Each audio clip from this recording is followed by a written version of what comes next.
Here we have like the next session is artificial intelligence, opportunities and challenges in jazz, composition and improvisation. So I would like to introduce you our speakers. We have Marc D'Inverno. Hello. Marc D'Inverno is the Goldsmith University of London. And then we have Thomas Irvine from the University of Southampton. How do you pronounce it? Southampton from UK. And then finally, we have Frédéric Maurin from the Orchestra Nationale de Jazz de France. Okay, so welcome. Please. Thank you very much for the kind invitation. Wonderful to be in Barcelona. Some of you will know I spend much time here, and it's my second favourite city after London. I'm sorry, it's nearly my first, but I still love London. But it's wonderful to be here and to be part of such a fantastic festival celebrating music and the future of jazz. And it's wonderful to be here with two great people. Tom I've known for several years at Southampton. Frédéric, I'll come back to you in a second. So here is the deal. The person who asks the best question gets a copy of Song Bouncy, which I will play several times. Okay, so my name is Marc D'Inverno. I'm a composer, I'm a jazz musician. In fact, play the video if you would mind. Okay. Maybe just play the video, but quietly in the background. Okay. I can prove to you that I've been a musician professional musician since I went to university, since 18, and I'm 57. So 40 years I've been a professional musician. So I have a sense about, like many of you, the experience of playing, the experience of improvising, that lived moment-to-moment awareness of playing music. So the first thing I want to say to you is that, so this is one of the songs that you will hear. For your question, and then turn it down, it's okay, you don't need to listen to there's a little bit in the background music. Okay. So what we're going to do is this. I will just say something about my experience as a musician and as a researcher in AI at Goldsmiths. And then I'm going to ask Frédéric, maybe 6 minutes as well, Frédéric to do the same thing. Who is he? What's his background? What does he care about? And then I'm going to ask Tom to do exactly the same thing. What's his background? Maybe some recent performances. And then we come back one more time around the panel. 3 questions. What are the opportunities? What are the challenges? And what are the threats for artificial intelligence? And then, please, the most exciting thing is we have a conversation. We know how much news this is getting in the press. It's become very manifest in people's minds, this idea of artificial intelligence, utopian and dystopian views. And there's a fantastic article in The Guardian today, and I would go and read it. And both Tom and I read it and said, we will buy the book. So, I've been a composer and a musician, as you can see up here, and I think that has really helped inform my research in artificial intelligence. I come from a university, Goldsmiths. It has many extraordinary alumni who have been at the cutting edge of art creative practice in London. People like Mary Quant, people like Steve McLaren, who directed 12 Years a Slave, people like Vivienne Westwood, who died recently, and people like Damien Hirst and Anthony Gormley, fantastic artists that have come, and Goldsmiths is front about being radical. So there are some questions about how do we use AI to be radical. That's a really good question. And Tom and I almost spoke about this earlier. So I have a lot of research, I have a lot of performances. I want to show you one more thing. So if you can just play, there's something called, it's just an MP3 of mine. I forgot what it's called. Yeah. So this, BBC Radio. Speak Radio, BBC Radio. Okay. Again, keep it quite quiet. Here is one thing I'm proud of. So I have some reservations about AI. I'm interested in it, as I will tell you about later, for learning, for creative agency. And this performance is something I'm very proud of. It was on BBC Radio 3 about 7 or 8 years ago, broadcast in the Wellcome Trust. And maybe we can just turn it up when we get to the music. There's the introduction. Why am I proud of it? I'm proud of it because we have been developing it for a long time. I will play with it later. Ladies and gentlemen, I like maybe Martin speak go and Matthew Deakin. Let's listen to this. The BBC producer said the first time AI improvises with human. 2015, maybe 8 years ago, 7 years ago. Tom, what's the time of that? About 4 minutes. Give me 2 more minutes.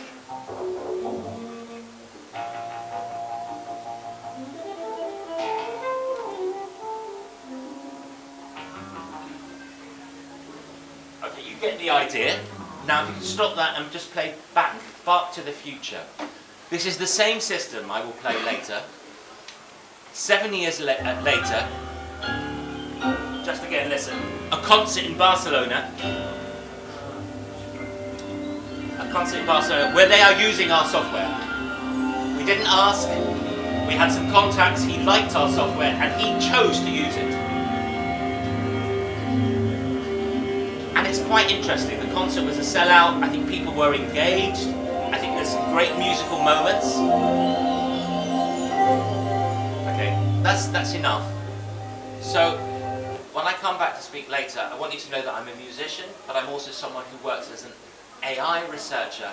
But I think about the humanity of playing music. I think about how we can use AI to explore human creativity, not to replace it. So I'm going to hand over now to our second speaker, to Frederick. Thank you, Mark. It's exactly the same statement I want to make. That for us, it's really a tool, and we are, as we're working with all these technologies, the goal is really to be able to realize some musical ideas at a different level. And of course, we're not seeking any kind of human replacement, because if you need to improvise with human, you can do it with human.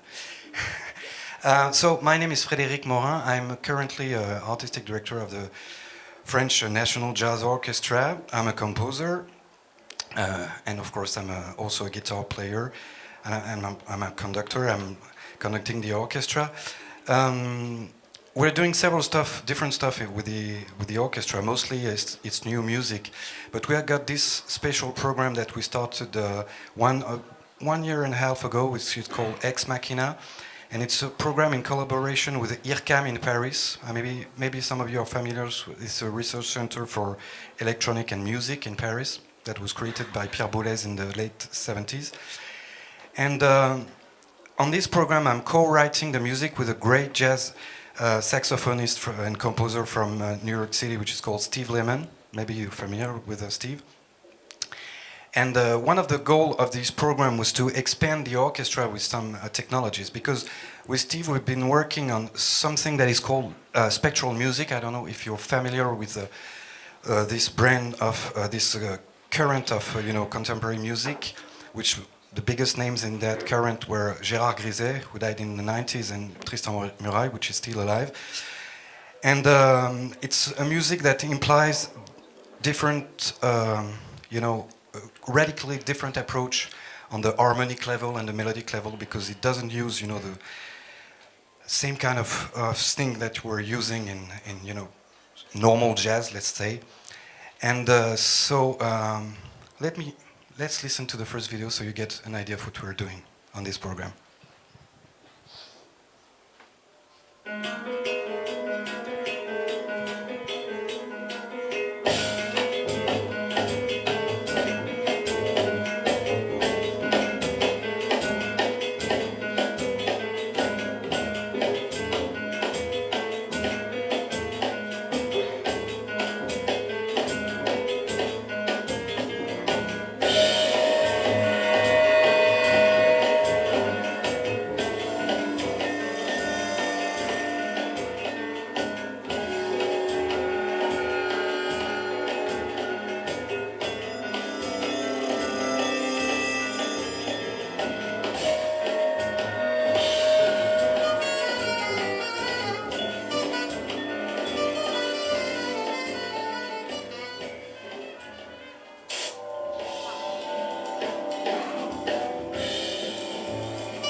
Okay, that's just to give you an idea of the music. So we're using all these technologies in different levels, at different levels.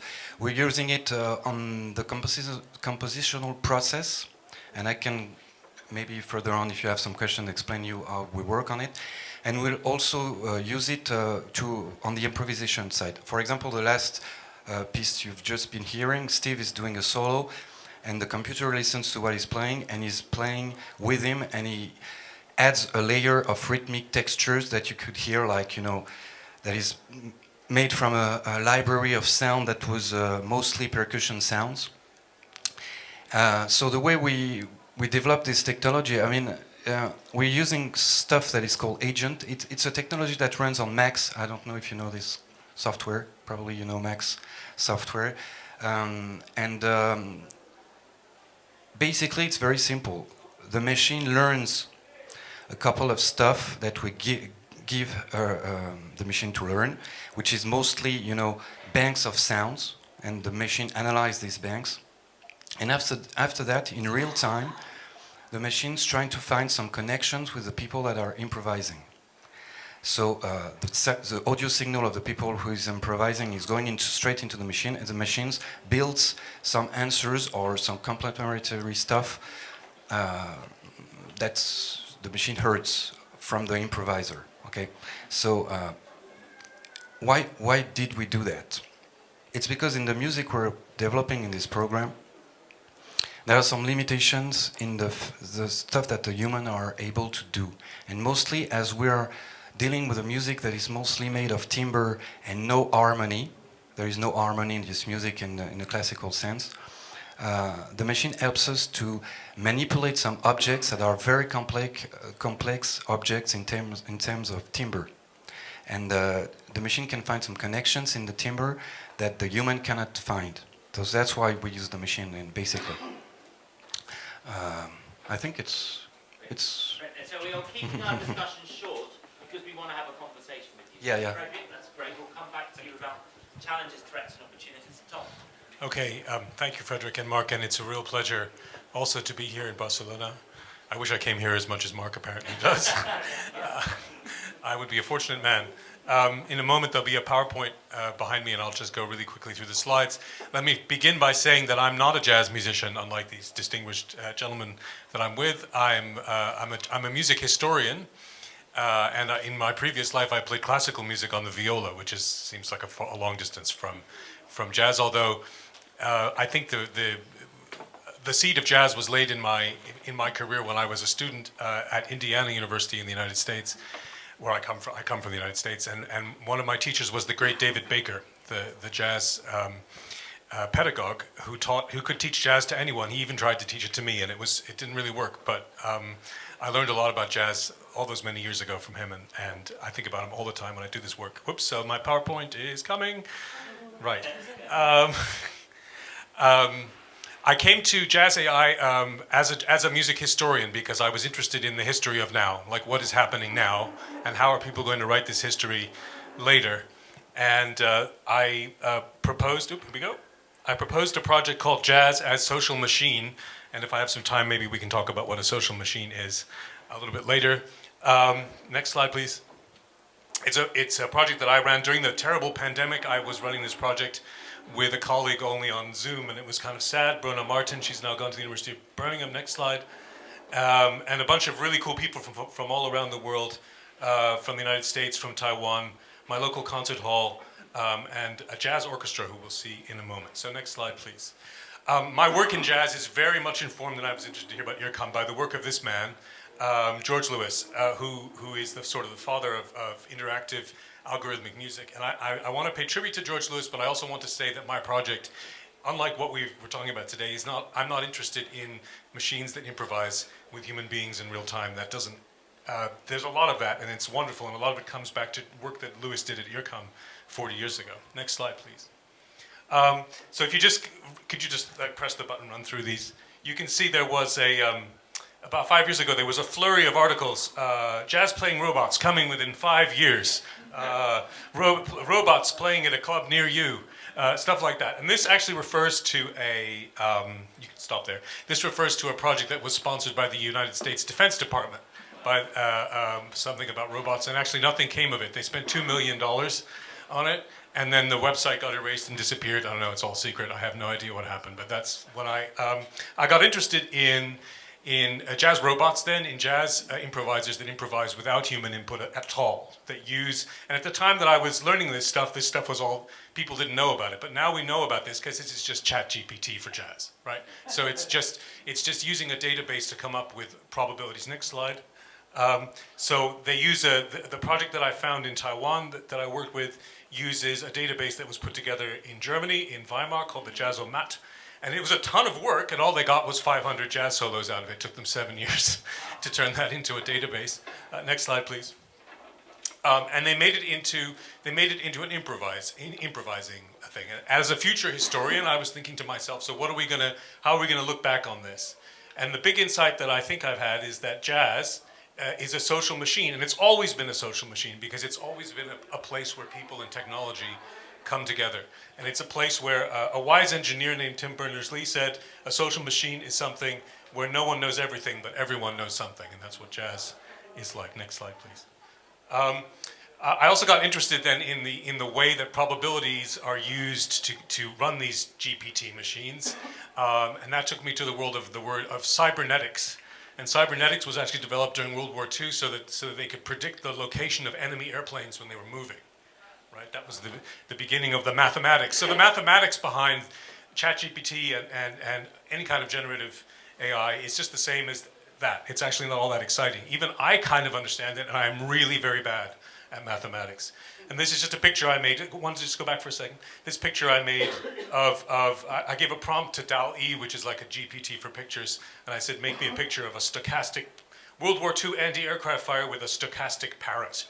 And the stochastic parrot, that's a figure of speech that people use in AI nowadays to talk about this thing that's a copy without an original.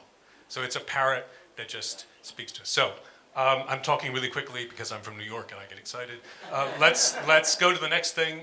This is a little bit of music that I organized at my university with a professional jazz band called the Dan Mar Molinaro Jazz Orchestra. That's Dan Mar Molinaro, the director, my colleague.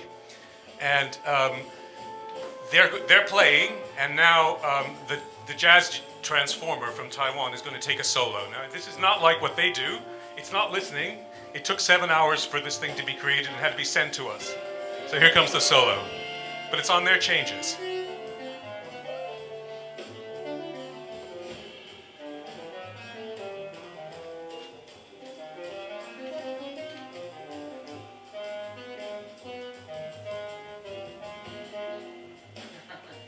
Primitive.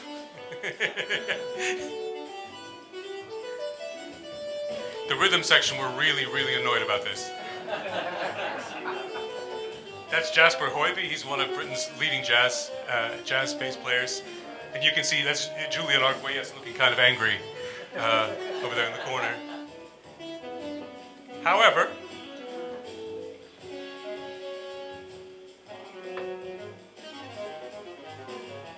sometimes it's not bad.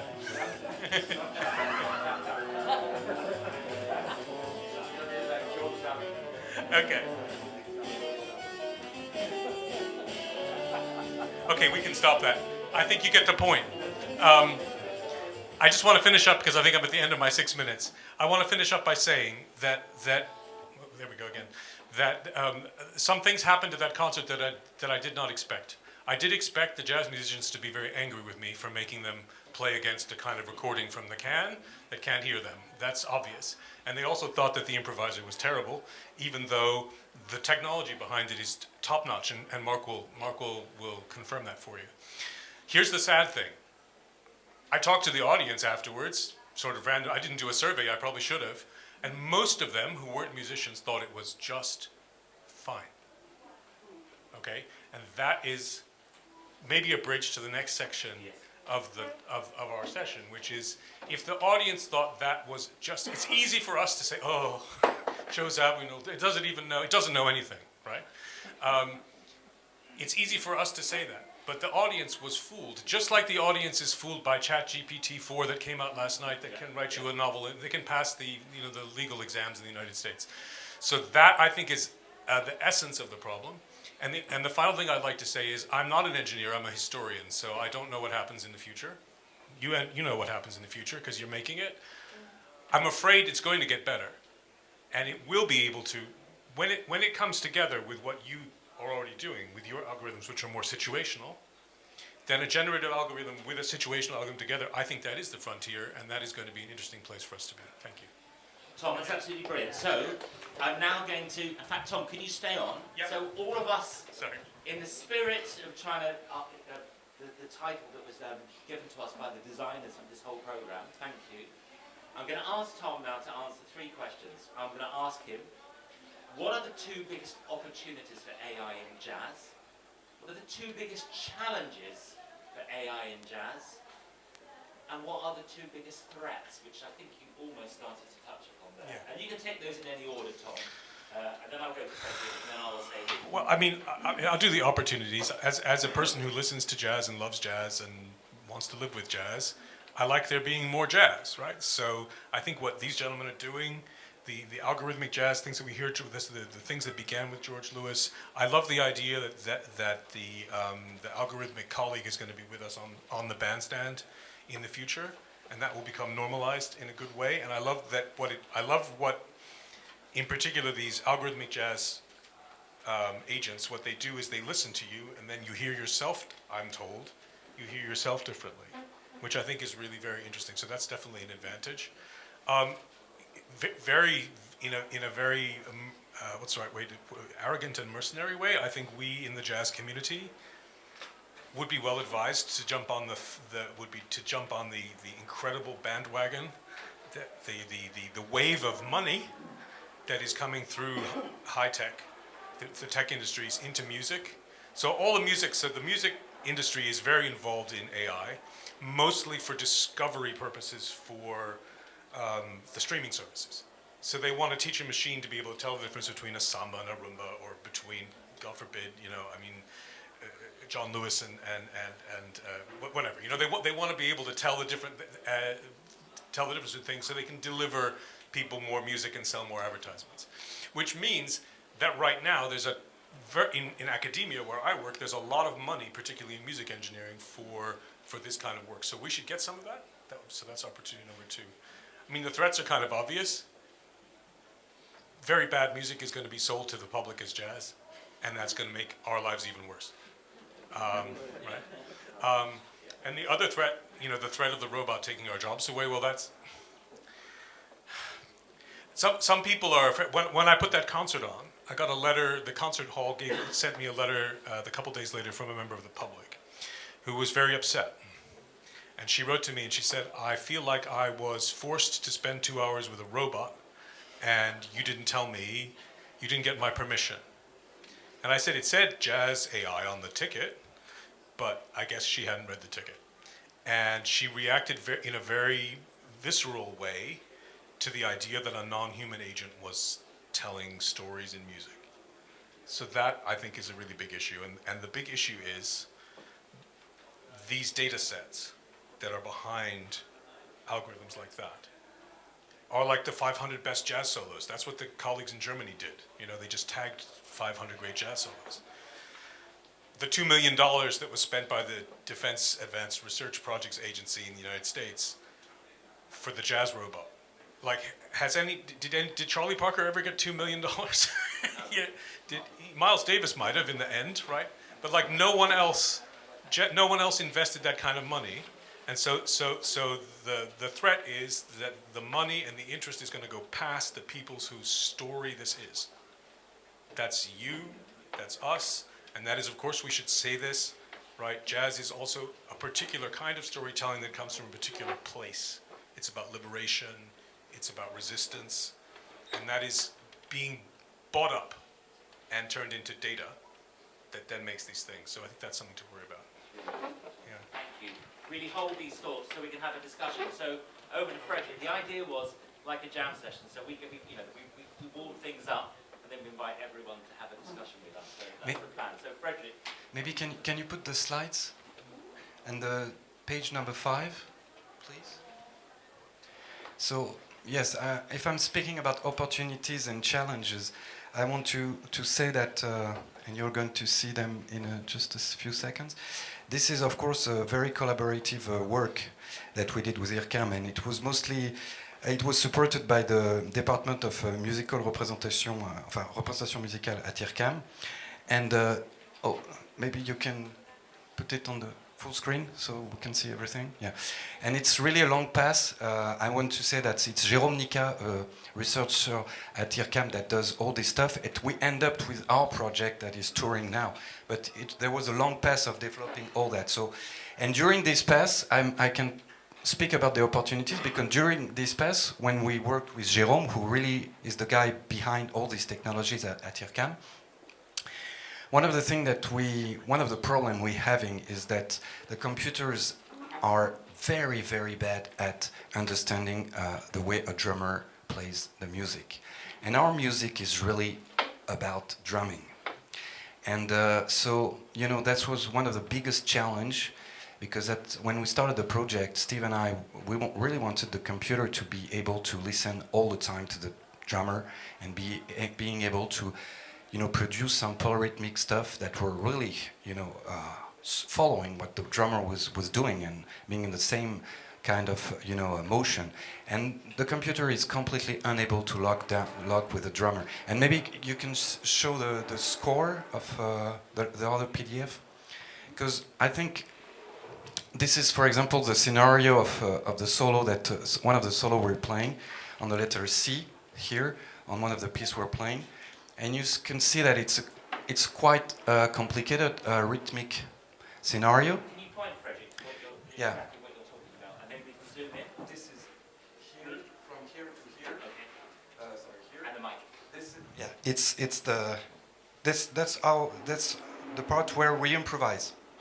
This part, and of course the rhythm section is playing that, and the computer cannot get anything about what's going on. And so, so now we are working at IRCAM because of our projects, and that's what I was speaking about opportunities. That the more you work, and now they are going to really dig into these rhythmic problems. Hopefully, in 2 or 3 years, they'll have a new version that will be able to hook to the computer, to the drummer. Because for us, I mean, for Steve and I, it's really one of the biggest goals. You know, otherwise, we're sometimes stuck to do open stuff. You know, like cadenzas or stuff like that, which is not really satisfying, because our music is really about drumming, I guess. This is something that is, you know, at the center of the music, and that's why Thelonious Monk always said, listen to the drummer, because he's the real, you know, chief of the orchestra. About the threats, I'm not, you know, I'm quite confident, because I think there will be very bad music in the future, but there have been very bad music in the past also. So, you know, it's not about computer, it's about I mean, these are tools, and, you know, all the major companies, you know, they didn't wait for the tools from AI to produce very bad music and very poor music and sell it all over the world. So yes, there will be very bad music, but I don't think it will change really anything, because we're really out of the scope for these people, I guess, what we're doing. So it's something very different from, you know, I really strongly believe that there is 2 parts in music. You have people that are selling stuff and that want to make money out of this stuff, and of course they will use the tools they have to try to sell it even more, and you will always have people that will, you know, do music and just create new music, and that's, I think it will continue on, but probably, yeah, we will have very bad jazz in the future because of these technologies. But you know, with these technologies we will be also able to make great stuff, so that's, you know, that's the way the world goes, I guess. That's fantastic, Frederick, and absolutely brilliant answers like Tom's. If someone could just hold the mic, can someone just give me time 6 minutes? I don't want to go over the 6 minutes, because I can't do it if I'm playing the piano. Yeah. Can someone do 6 minutes? And then I will stop talking, I promise. You're Okay. gonna hold this one. Okay. This one. Oh no, you can leave this there. Let's use this one. Okay, so what was the first question? I wrote wrote my answers down here. So here I am improvising. Let me just turn it up a little bit so you can hear it. Take this away, take that away. And there are, of course, many different ways to improvise. One is you have a chord sequence.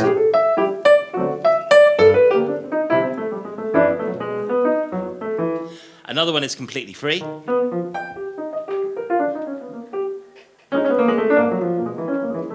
It's very hard to manufacture it. Another one is a little bit more fluid, kind of like a chordal, looking at modes.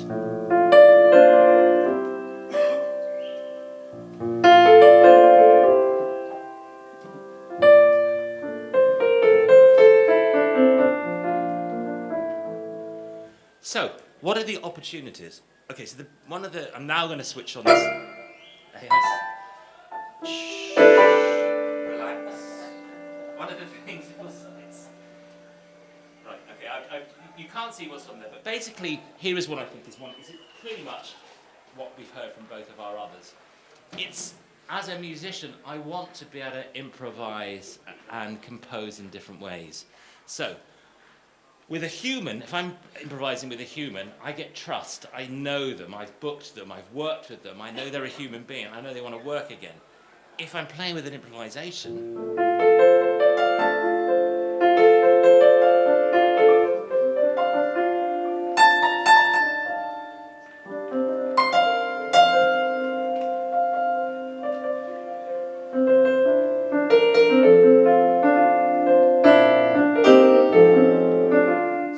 so what I think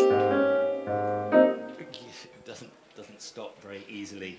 It's actually like a free jazz gig. If you've ever done them, you know, you think after about 20 minutes you're coming to nothing, and then the drummer starts going, and then you have to start playing again, and you're exhausted.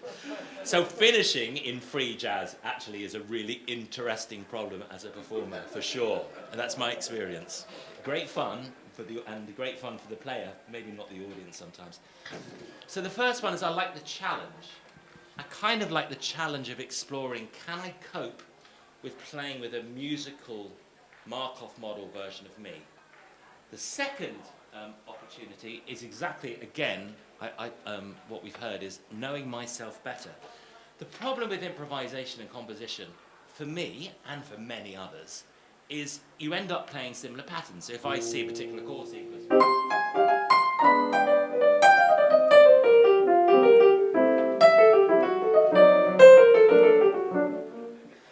now, there's so much knowledge in my fingers and playing, I kind of want to break free. You know, there are some extraordinary musicians, John Coltrane, Keith Jarrett, who always somehow manage to get outside themselves and play. So there's something about the AI knowing me. I'm hearing myself, or at least a model, a Markov model of myself, and that can maybe trigger me to stop playing in certain ways, to not repeat myself, either as a performer or a composer. So I'm interested in AI othering me and me understanding myself from a distance. When I was learning the piano teacher made me put headphones on. So when I played, I didn't get seduced by it being me. I heard it from a distance. It's nice. What do I think the challenge? The big challenge for AI is, how do I get more than I put in?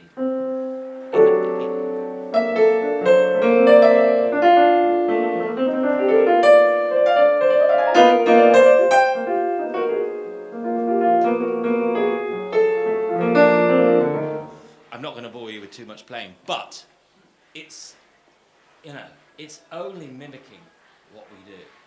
So how do we design something that gives us more than we get, other than what I've just spoken about there? Here is, I think, the hardest problem. Which is why actually having two panelists where this is true, is to build an AI system that people want to use. So one of the reasons that I'm proud of the concert Bark to the Future here in Barcelona last year is a fantastic musician, Xavier Carles Marega, is that his name? Marigo, gracias. A fantastic, heard the software and decided to go and use it himself. He trained it, he played Bach, he improvised the system, he built models, and he used those models to do a performance. Wow, that's so rare. So this idea of a sustained relationship with an AI is, I think, the hardest design challenge. my biggest worries, it's really interesting. I'm very heartened to hear that Frederick thinks there's always been bad music. That's right. I think I made much of that music myself when I was a punk musician. But of course there is a worry. Do I have 1 minute left? 30 seconds. Okay. Maybe I'll show it at the end when we're leaving. But there's 3 concerts. The one thing philosophically that we need to understand, and the person who really said this was John Dewey. We talk about our heroes. John Dewey is mine. He was an American pragmatist philosopher, and he wrote a really key book, Art, in 1932, can't remember, Art as Experience. Let us never think that the creative human expression is anything more or less than what it is to be a human being. The act of improvising and the act of listening is itself an improvisation. So we do not want to dumb down music. So there is a little worry that because of these big corporate organizations and because of the desire not to have copyright, that music will be manufactured where the performer does not make money. And of course we know the other big threat is just the copyright rules. You know, who knows when ChatGPT comes up with a tune, whether something I've written is in that corpus. We don't know. And so this appropriation of artistic and creative content by huge machines we don't understand is a threat. Right, that is definitely it. I'm going to come and sit here with my 2 colleagues. And the idea is you say what you think. It's just like, think of like a jam session. We're now all going to collectively improvise. But please take the microphone and just say your name or say something about yourself. So, over to you. And if not, we'll just chat. But let's hear your thoughts. What do you think are the challenges, opportunities, and threats? What do you have experience of listening or playing? I thought it'd be okay. We've got a question at the back, but thank you. It's always the hardest to ask the first. And remember the prize. Copy of So Fancy for the best question. Hi, Mark. How you doing? I'm Hugh. I'm running a record label, jazz label in Amsterdam. So not really in the field, but just interested. I was wondering about your insights on the receiving end of the technology. We've been talking a lot about the AI and the systems and the models, but there's also receiving end of that technology being the audience listening to the music. So the one lady sending emails that she didn't like being the robot. And I feel the threat when you're saying like the AI developed music for within jazz, for the playlist and the coffee table jazz and the background jazz. For that, I think that threat is a real thing. But looking at jazz audience, that's, I think by definition, the audience is looking for this human connection and the connection with the instrumentalists and searching for some artistic depth in the music they're viewing. So I think I'm just wondering about your insights on the development of these models and these systems and technology. I'm assuming there's also going to be like a development on the receiving end of that, of people listening to the music and sort of an anti-reaction to that. So I'm going to ask Frederick to go first, but I just want to say, let me just summarize the question. It's like, how do we model or understand what it is to be a listener with the development of AI and technology? Is that a fair summary of your question? Yeah, running your insights on the receiving end technology. Yeah. Frederick, are you happy to go first? It's a big question, I agree.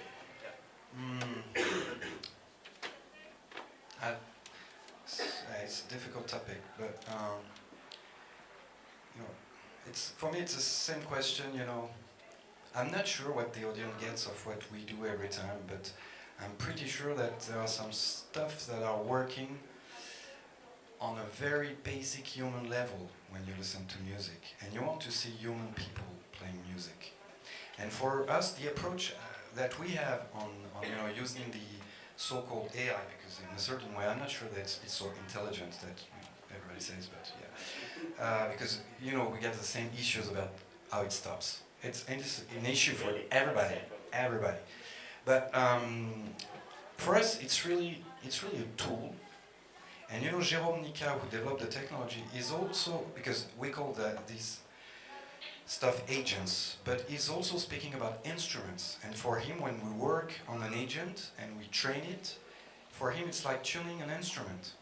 And this instrument and all the work we do cannot, I mean, at least in the stuff we're working on, cannot exist without any kind of human being and any interaction and real musicians that are playing with it. So I think, you know, for the audience, you don't have to make too much about the fact that you're playing with computers. They just have to listen to the music, and if they like the result, it's cool, and if they don't like it, it's bad. But we go back to what you said, Tom, is that sometimes, you know, bad stuff that is played by a computer in jazz would end up like being something cool for some part of the audience, which is a problem.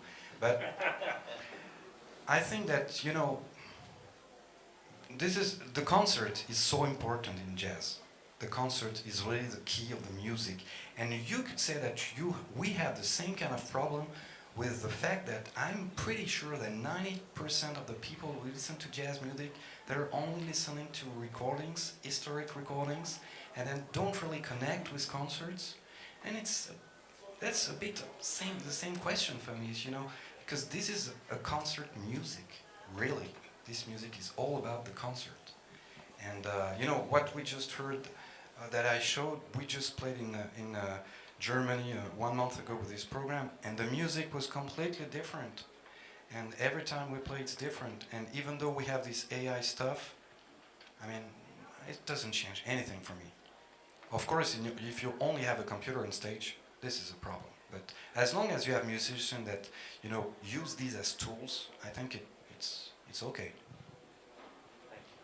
Thanks. Well, I don't want to sound too much like a professor, right? But there's a real problem with taste. Taste. We touch taste at our peril. Taste is very dangerous. So I'm just remembering when you were talking about bad music. It's a great reminder, Frederick. Thank you, about the history of bad music in jazz, also. And but of course, what do you mean bad? And I remember being taught, again, I'll tell a David Baker story. So we took improvisation from him. He taught all the classical musicians how to improvise, and that sort of was like learning to be bad jazz musicians. I'll tell you about that some other time. It was really bad, especially what I did was really bad. But then there was a listening to jazz seminar with him, which was amazing. And he just took us through all the music he knew. And this is a guy who'd been Bill Evans' roommate in New York, and he played with George Russell in the George Russell Sextet on that album Aesthetics in 1957. So that's like a high point of intellectual New York jazz. And there's David Baker. But then he would play stuff for us, and there would be snickering. They'd be like, hey. This was 30 years ago, right? It'd be like Jimmy Smith and the Hammond organ, or do you remember Dickie Wells and his talking trombone? The guy from, I think he played with Ellington, but he had a kind of novelty act. And I learned from all these, you know, to be like, oh well, you know. And so now this will come. I think what these guys were playing for you is really exciting frontier interactions, putting your humanity on the stage, trying to figure out what it is, and a little bit of I'm more concerned about the purely generative jazz in the audience, right? So the kind that I dug out from those great engineers in Taiwan, that's got no interaction in it. That's just coming from the can. That's coming out of the history of jazz, chopped up like a jazz salad and then served cold. All salads are cold. Anyway,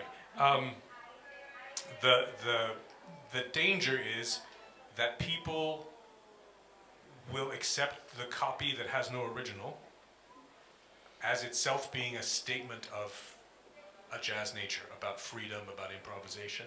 And maybe it's not a danger, that's exciting, right? Because then we are completely in what academics call the post-human, right? We're completely divorced from human agency.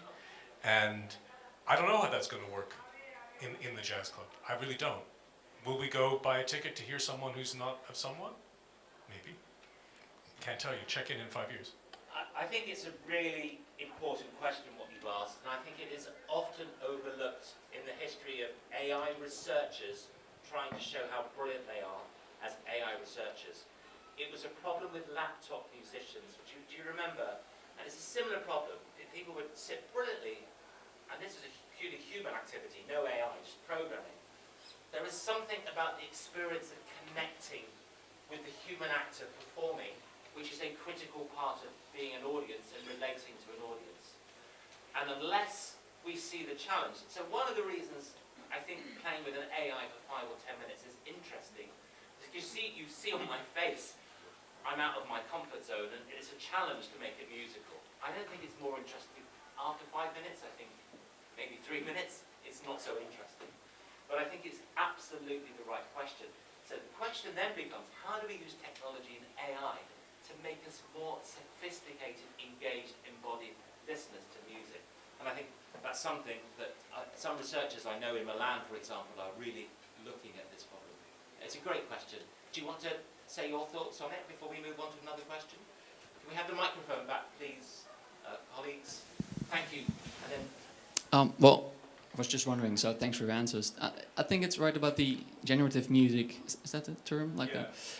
And that's what I mentioned. Of course, I'm in the recording business, not in the live business. So that's the field we're in. So that's the one we're competing with, so to say. Someone's going to try and sell that to you soon. They already have. So that's what I was wondering about. And what we've seen is that that works for the background jazz because people don't mind. They've got it like in the back when they're in the coffee shop, and then they don't really care. Like the solo you just showed us, that will do if you're just having it in the background and you have no knowledge of jazz. But then the jazz in that context isn't the goal itself. It's like the means to, I don't know, relaxing or studying or focusing or whatever.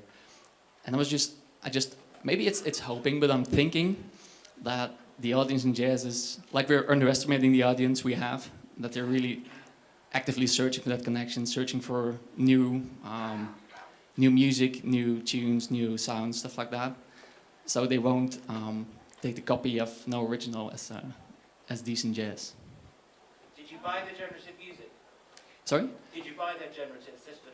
No, we didn't. We have another question here. Hi. So I have a question because we've talked about jazz in live music, and now we're talking about music in, like jazz and recordings. But there's one other income stream, of course, for a lot of musicians, which is sync licensing. Do you think that eventually AI is going to take over music that is now being composed for sync? Or will musicians still be able to generate income based on, instrumental compositions for film and advertising and stuff like that? Because on the one hand, I think that a lot of people are kind of freaking out about this new technology. On the other, when we invented the Xerox machine, people thought we were stealing sheet music. So this has been an issue for hundreds of years. Yeah, exactly. And then, obviously, online music consumption and streaming and all of that. So this is an ongoing conversation. But is this, do you think this is the end of, or the beginning of the end for human-composed music? So great question, and we're going to come back to you for what you think afterwards, okay? So, Tom? So yeah, I was talking to someone about this the other day. I have a PhD student in Southampton who's working together with me and a sociologist on the question of work futures in music and how, not just jazz, how they're going to be impacted by this. And yeah, the Xerox machine, 20 years ago everybody was freaking out about sample libraries. Mm-hmm. Now they're here, they're part of the workflow, people still seem to be working. Whether they're working as well as they did is another question. So I often think that particular, the robots are coming and taking our jobs is quite hyped. Yeah, me too. But I wouldn't say that we should be complacent about it, or that we shouldn't defend the rights of human beings to learn and make this music, and no one should come to us and say, you don't need to teach this anymore because I've got a machine that can make the same music. That's what I would say. So complacency is bad, but I think we can look at this in a more relaxed way than some would suggest. I don't know if you want. Yes, I think once again it really depends on, music has different functions, and of course I think that the music that has for sync, for example, that people are using, it's a different function than the music that you play in concert, and people are not looking for the same stuff most of the time. So the biggest issue is the fact that there won't be any more copyright for this stuff, because of course producers, what they will decide is to make it with an AI if they want to, have a very low music in background, because there is no copyright to pay. You don't have any kind, of fees to pay or nothing. We need new kind of copyright. We really do. We need Yeah, a new social machine. Sorry, can I just? Yeah. We need a social machine copyright. I'm just a poor music historian. I'm not a lawyer, but I think that this is a typical problem that happens with technology, and this is why those of you who might be in like educational institutions, why you should never ever let the engineers alone with this stuff, because they don't think about that. The answer to that question requires lawyers. It requires music people and engineers all working together. And I'm not really sure the people who make the laws are paying attention to this in the least. So that's another issue. Politicians are required. And even in our field, you know, the thing that is generated by the machine that we're using, sometimes in the composed part, sometimes in the improvised part, who does it belongs to? I mean, right now there is absolutely no answer to that question. So, you know, and about the, yes, I think, once again, about the difference in the music also, I'm very confident in the fact that when you're speaking about people that are writing music and dedicating their life to writing music, when you write a 45 minutes piece for a large ensemble, I mean, this is not about just a simple recipe that an AI can reproduce now. Maybe in 5, 10, 20 years, some people will be able to do it, but right now, I think we're very, very far from that, you know, because writing music on a serious level, this is not just about writing a bit of melody and, you know, putting some chord changes under it. It's something else. I can't add, only to say that we need to work more closely with lawyers, Yeah, for sure. I Those agree. of us, ethics and law is a critical part of being an AI researcher now, and you have to take that responsibility. But I'm minded of a talk I saw in London, and they looked at the, you know, the various issues legally about, you know, George Harrison, My Sweet Lord, and there's been a number of high-profile cases. It's incredibly hard to work out whether a human consciously copied another human. So we do need the law to catch up in order to understand. So the answer is I hope not, but we need to move more quickly than we're moving. What do you think?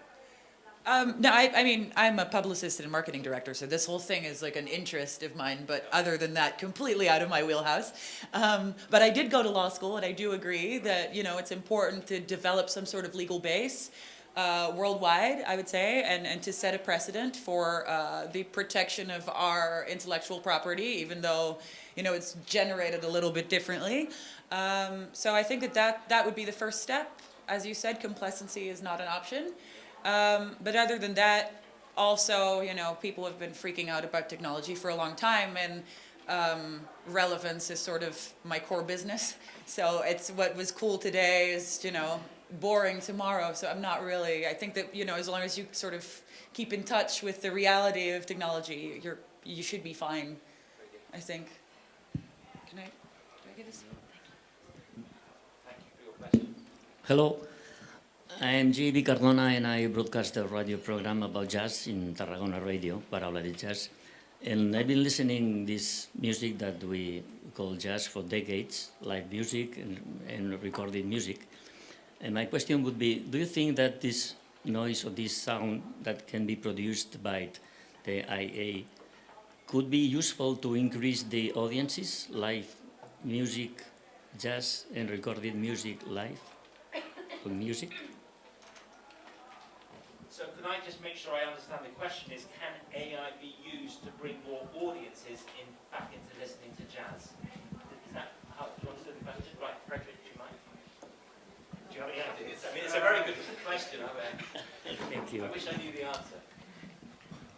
I don't know. Because It's been a good question. in the music we're doing, I mean, the music we're doing, for example, this program we're doing with Steve. No, I'm sorry to say that, you know, the music is, there is really a fracture, I guess now, in what's played on the radio, what's played, I'm not speaking about, you know, very specialized radio, I'm speaking general radios, and on the TV and on the media, and even what you can find on the main channels on the internet. There is a really fracture between the music, people that are creating new music, and what is proposed to most of the people. So I think that this fracture is far bigger than the problem of, you know, using for us some tools to try to bring back some people.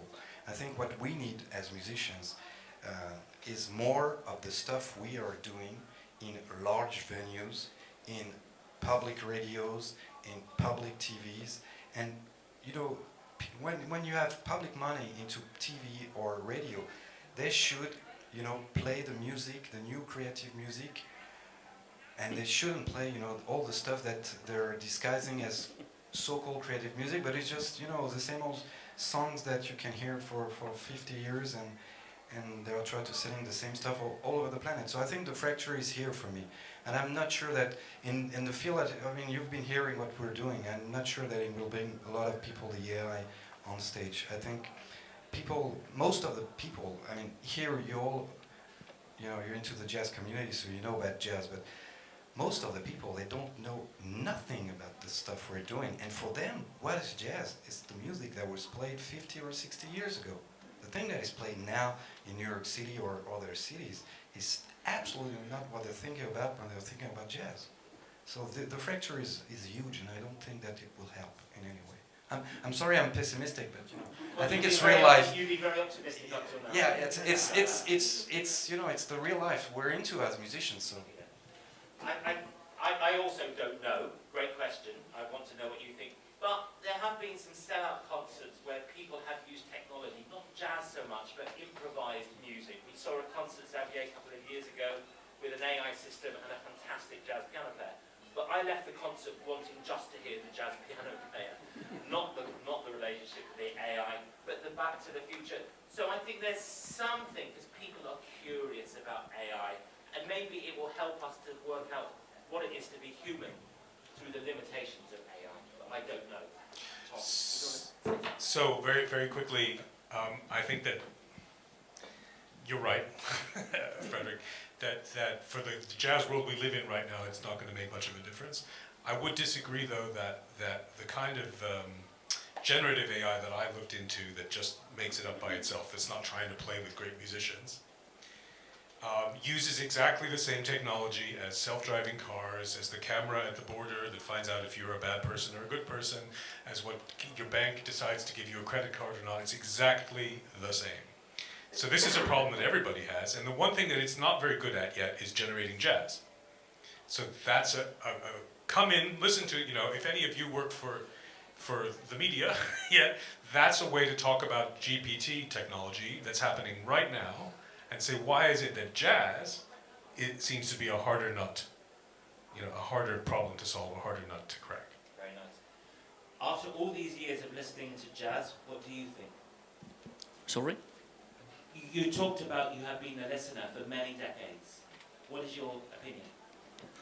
Well, my opinion is that, well, my personal opinion, I enjoy very much the live music, acoustic music. I don't deal in a good way with artificial sounds. So I think there are many, it's very complicated to compose, under my opinion, new productions of high quality, because there is so much beautiful, great music composed that it's not easy. And I prefer to listen to good music that it's just been made, than new experiences just in a moderate dose. Very good. Thank you very much for your question. We have Thank you very in the much. second row. We've got two more questions here. I've got three Hi. more questions. Someone needs to tell me how long we can go. Okay? Let's keep talking.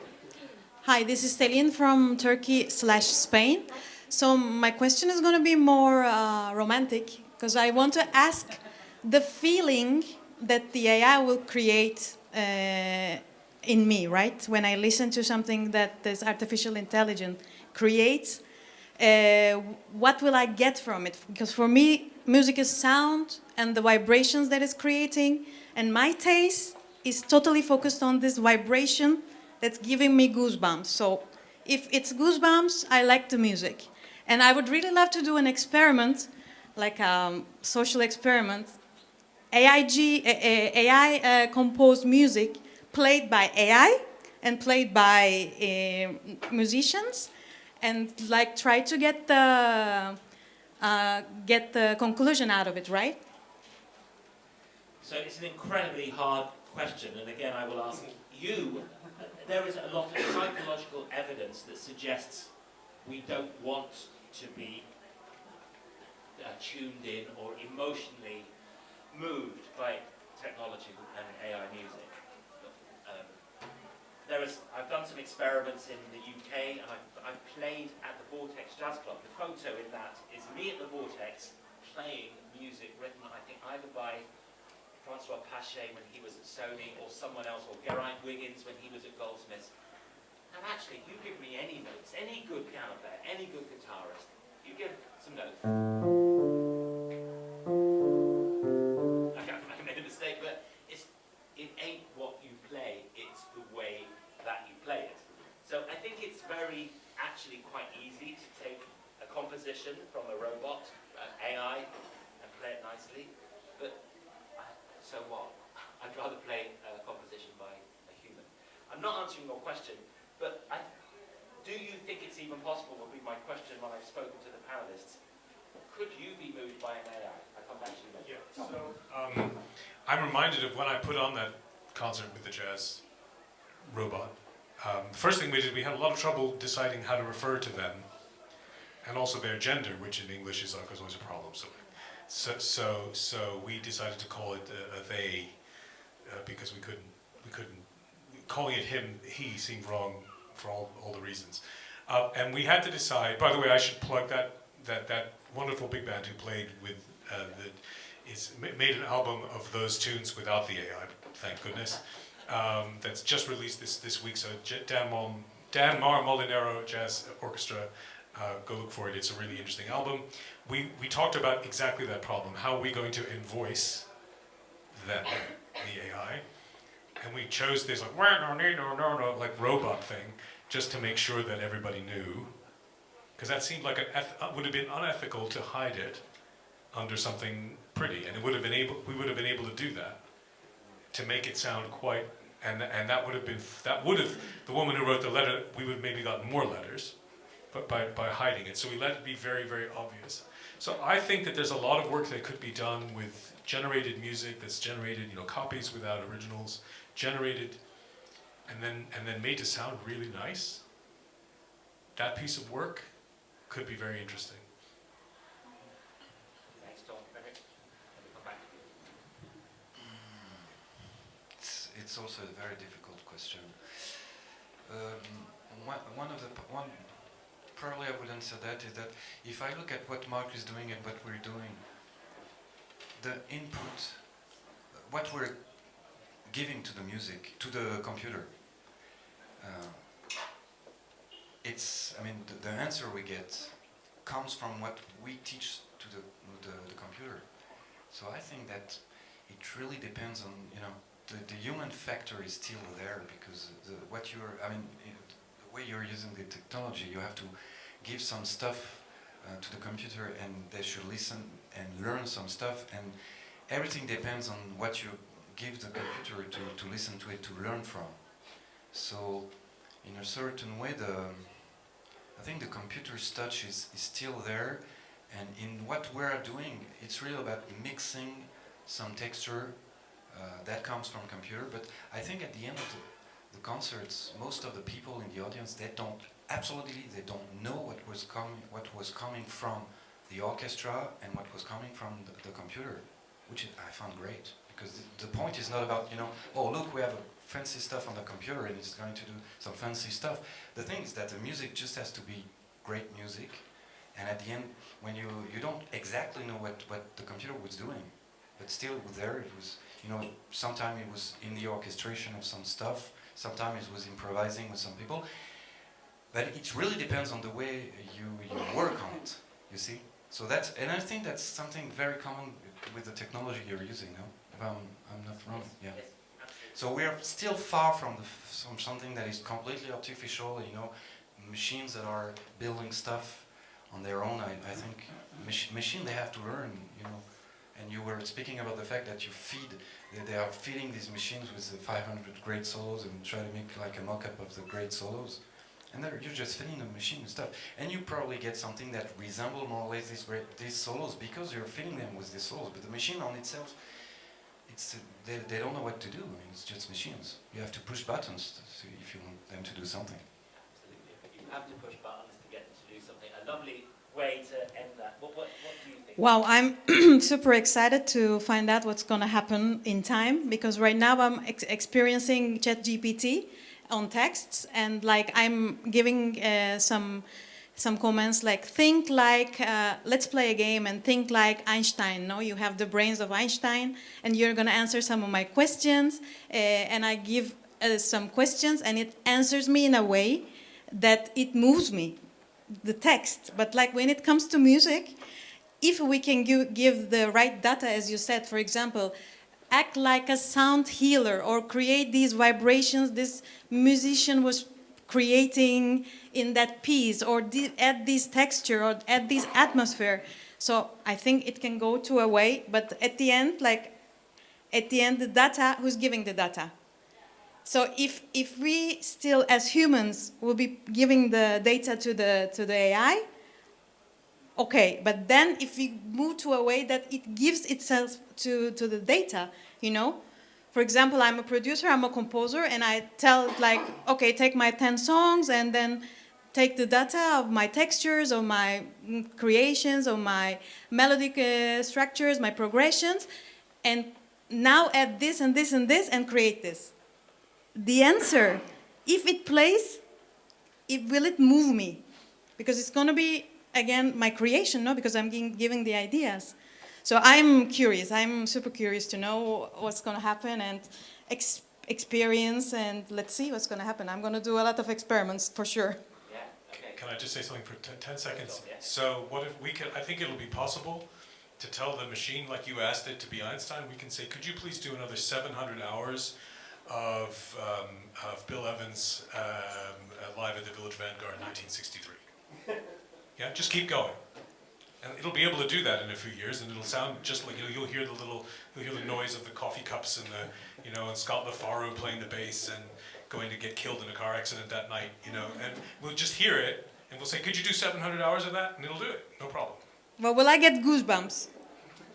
Unlikely. You say. Right. Okay. Let's see. Okay. We got one question here. We had one question. Okay. Well, Xavier, I'm going to hear all the questions. Well, 3 questions. Let's hear them all together. And the panelists, I promised 5 more minutes only. So can we hear all the questions? Yeah, it's not a question, but a comment to the last 2 questions.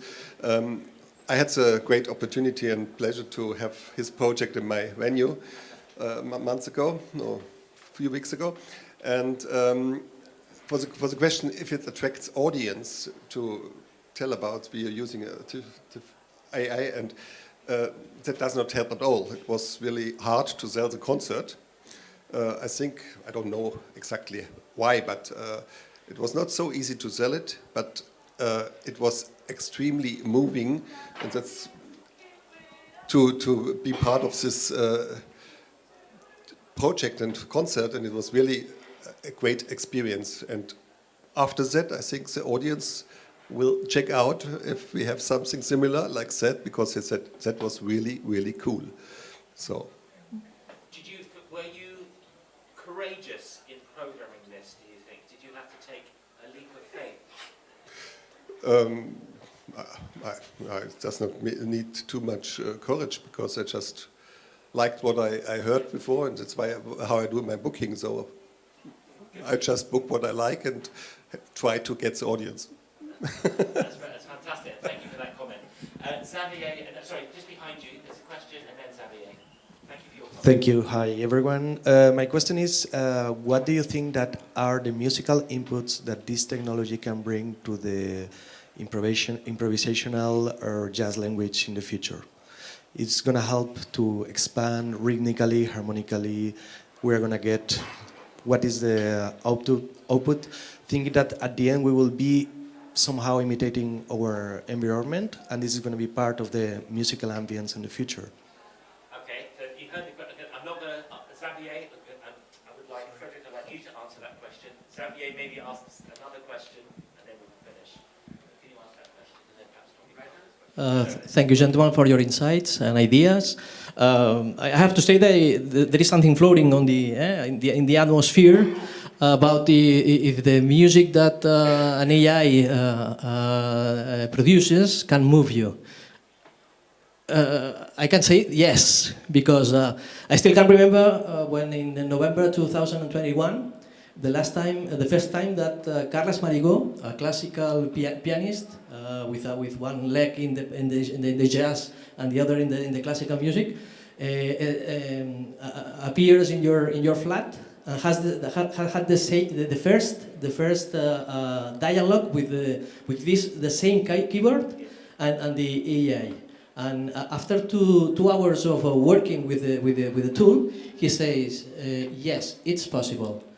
And he spent 8 months training the AI from the Goldsmiths to play like Johann Sebastian Bach.